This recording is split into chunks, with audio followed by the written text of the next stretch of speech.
Ada paradoks yang ngebuat dosen sampai sekarang itu bingung. Bukannya makin tinggi jabatannya di kampus, fungsionalnya juga ikut tinggi. Tapi kenapa ini malah kebalikannya? Bahkan realitanya aja, ada yang udah bertahun-tahun jadi kaprodi atau bahkan dekan, ya pejabat kampus gitulah. Tapi pas ngomongin soal LK atau GB, masih harus ngejar ketertinggalan angka kredit dan publikasi. Emang gak worth it ya milih struktural? Atau malah jadi jebakan nih? Nah, menarik. Ayo kita bahas. Paradoks struktural, pangkat birokrasi tinggi, jafung akademik terkunci.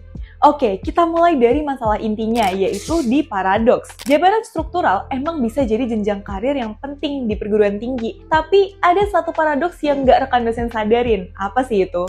Makin tinggi tanggung jawab manajerial, makin besar juga waktu yang kebuang dari aktivitas akademik. Dan kalau nggak dikelola dengan baik, ya karir akademik rekan dosen bisa ketinggalan. Ada beberapa hal yang perlu rekan dosen pahami di sini ya. Jebakan rutinitas birokrasi dan fenomena lektor abadi. Coba bayangin aja nih, rutinitas rekan dosen yang sekaligus megang jabatan struktural. Pagi ngajar, habis itu rapat pimpinan, lanjut ngebahas akreditasi. Kemudian ada urusan mahasiswa, belum selesai nih, masuk disposisi administrasi, evaluasi prodi, koordinasi kegiatan sampai ke rapat dadakan. Biasanya sih gini ya.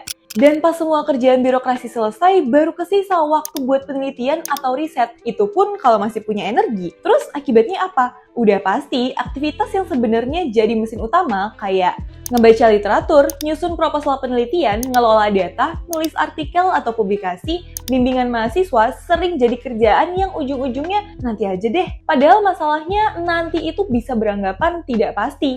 Aturan PAK terbaru menekan dosen struktural. Di sini persoalannya jadi makin menarik karena dalam perkembangan kebijakan penilaian AK dan kenaikan jabatan fungsional, rekan dosen gak cukup cuma ngumpulin aktivitas. Yang makin penting itu, apa luaran akademik yang bener-bener dihasilin. Artinya, kegiatan administrasi dan manajerial emang bisa jadi bagian dari rekam kinerja tertentu. Tapi buat ngejar jenjang akademik yang lebih tinggi, rekan dosen tetap harus ngejaga rekam jejak penelitian, publikasi ilmiah, kualitas luaran, linearitas dengan bidang keilmuan, dan syarat khusus yang berlaku di jenjang jabatan yang mau dituju.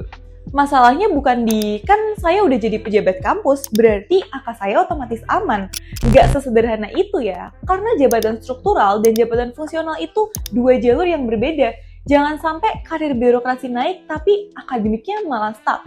Dilema transisi pasca masa jabatan struktural selesai. Nah, muncul dah tuh masalah lainnya. Gimana pas masa jabatan struktural berakhir? Waktu masih ngejabat, mungkin nih beban administrasi ngebuat publikasi rekan dosen ketunda. Tapi setelah masa jabatan selesai, status sebagai dosen ya tetap masih berjalan. Dan tuntutan akademiknya kembali lebih jelas. Di titik ini, rekan dosen bisa menemukan dirinya dalam kondisi AK belum mencukupi, publikasi terbaru minim, roadmap penelitian keputus, jaringan kolaborasi melemah, sampai ketinggalan dari yang lain.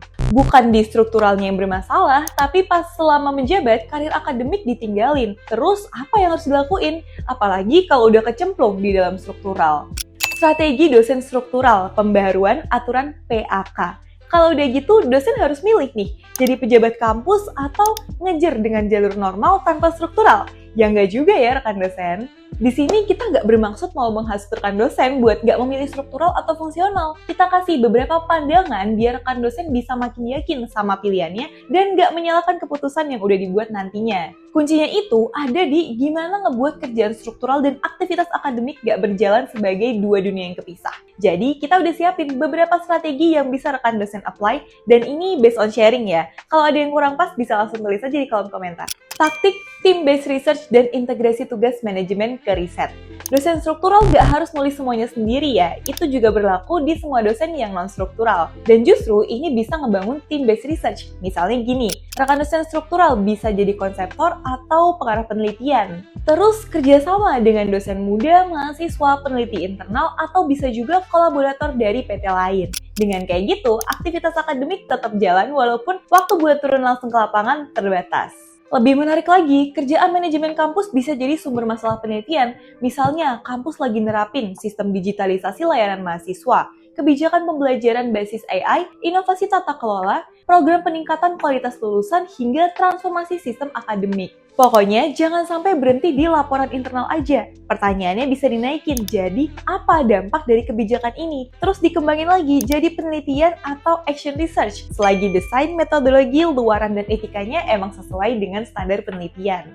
Manajemen waktu sederhana, patok jam suci khusus akademik. Nah, strategi berikutnya itu kedengarannya sederhana banget ya, dan sering banget dilakuin sama rekan dosen. Tapi justru ini yang paling susah dilakuin buat ngelindungin waktu akademik. Rekan dosen struktural perlu memiliki blok waktu yang bener-bener nggak boleh diganggu sama agenda birokrasi yang lain.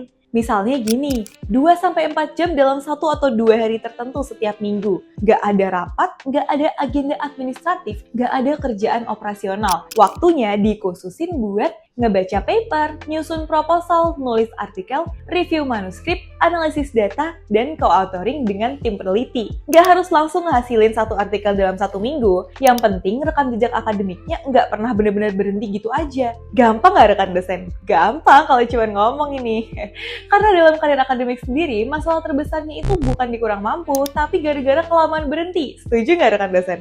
Jadi, apakah jabatan struktural ngebuat karir rekan dosen susah naik? Jawabannya ya bisa aja, tapi bukan gara-gara jabatan strukturalnya yang buruk. Masalahnya ya pas tanggung jawab manajerial ngebuat rekan dosen kehilangan koneksi dengan identitas akademiknya. Jadi, gimana nih cara rekan dosen ngebagi waktu antara tumpukan berkas birokrasi dan tuntutan publikasi ilmiah? Apakah aturan PAK sekarang menantang atau malah ngedorong tetap produktif untuk neliti? Coba share dong di kolom komentar.